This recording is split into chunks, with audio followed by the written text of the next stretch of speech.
Hi guys, today we want to fix an old tape deck from the 70s. It's a Technics 615 and there's a problem with the transport. I'm not able to rewind tapes and the playback is way too slow. That's a common issue with old tape decks. Sometimes the transport doesn't even work at all, but the cause is in 9 out of 10 cases the same. It's the belt that either lost the tension or is completely gone. We will replace the belt for this deck and see if we can get it back in working order and with playback at the correct speed. Unfortunately, the whole tab mechanism is not accessible from the top. The area we are interested in is down there.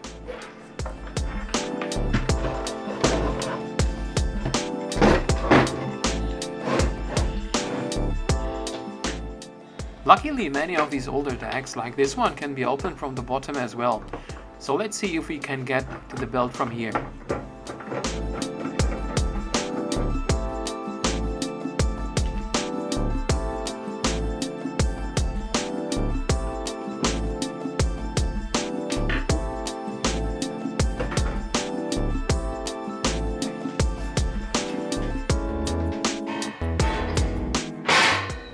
Okay, so it seems we got pretty good access to the belt now, and I tested the tension of the belt and it's definitely a problem.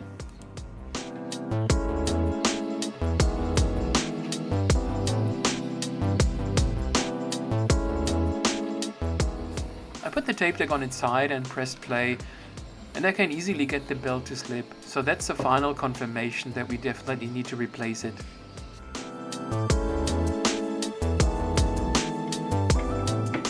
We have to remove 2 screws to be able to remove the capstan wheel mount, and after that we will take out the wheel itself and also the belt.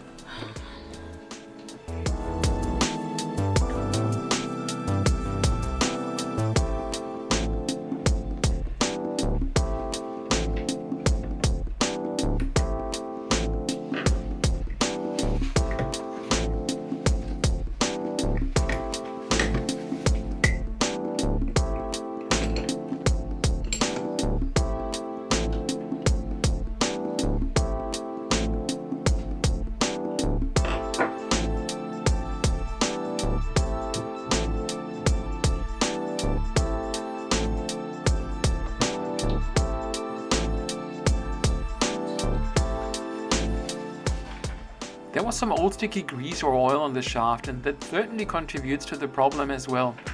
I will clean that too and put a drop of fresh oil on it.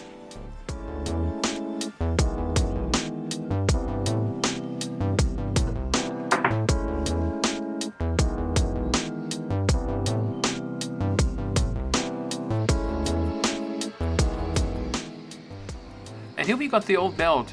I don't have an exact replacement, but we'll use one out of my $10 belt pack from eBay. The belt will not be as wide as the original one, but it does the job. If this would be a high-end deck and I want to do a perfect restoration, I certainly would order the exact belt. But for this deck I'm fine with making a compromise. It got a rather simple transport and it will make little to no difference. I am just picking a slightly shorter one to get the tension back compared to the original one, and then I will install the belt together with a cleaned and looped capstan wheel.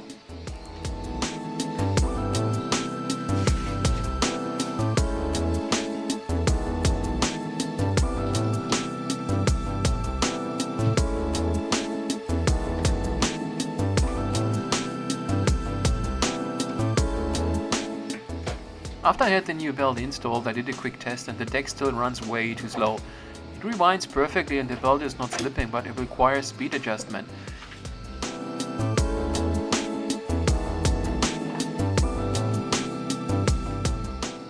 That is done on this deck directly with the screw on the motor. It is difficult to get the speed perfect without some tools.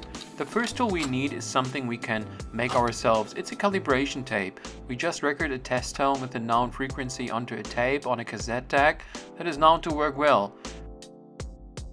With the help of the free software Audacity, I'm generating a 3 kHz sine wave, and this is something that we will record onto our tape.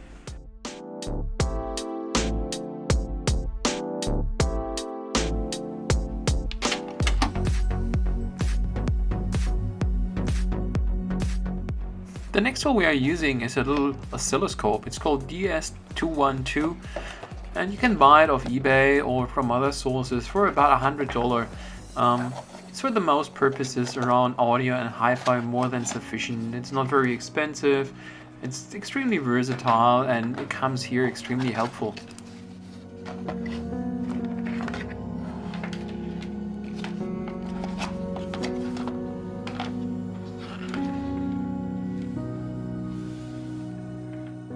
So we got the probes, and the last thing missing is the 3.5mm headphone jack.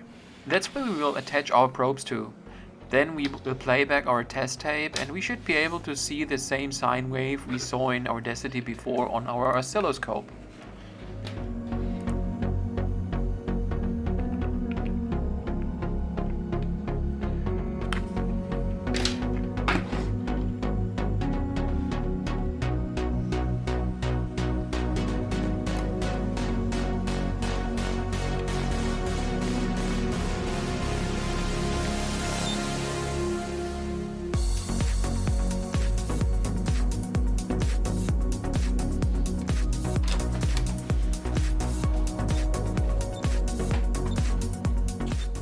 Just looking here for the best possible settings, it's actually pretty easy.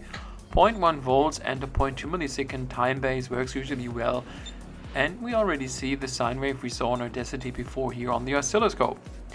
It also got a frequency counter, and I'm just having a hard time getting to it. I should probably use it more frequently.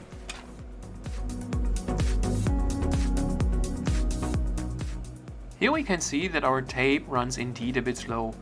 The oscilloscope shows that the tone that the tape plays back is just at 2.23 kHz instead of 3 kHz. So let's see if we can fix this by adjusting the speed on the motor.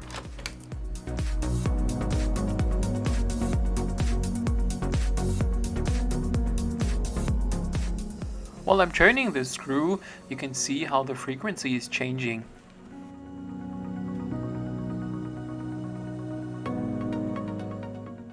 You might have also noticed that actually the waveform changes a little bit as well as a result of it.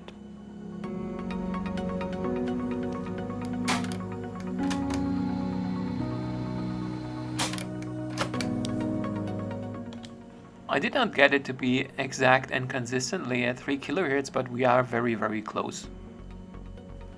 We also have to acknowledge that there's a little bit of wow and flutter, and that the tape that I've been using is not brand new.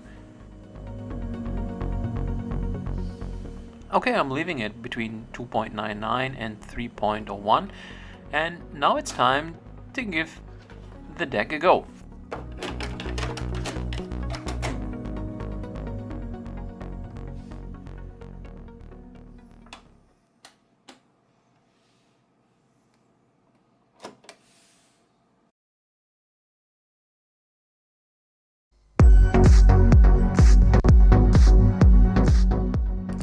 The tape deck definitely plays now at the correct speed, but the overall quality of the playback is far from perfect. The head is clean, but it requires some demagnetizing.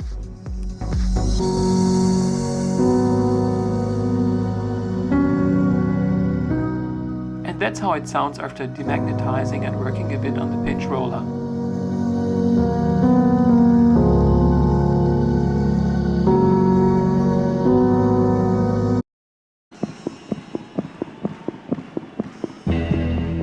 The commercially recorded ferrite tape actually sounds in this deck better than the chrome dioxide one.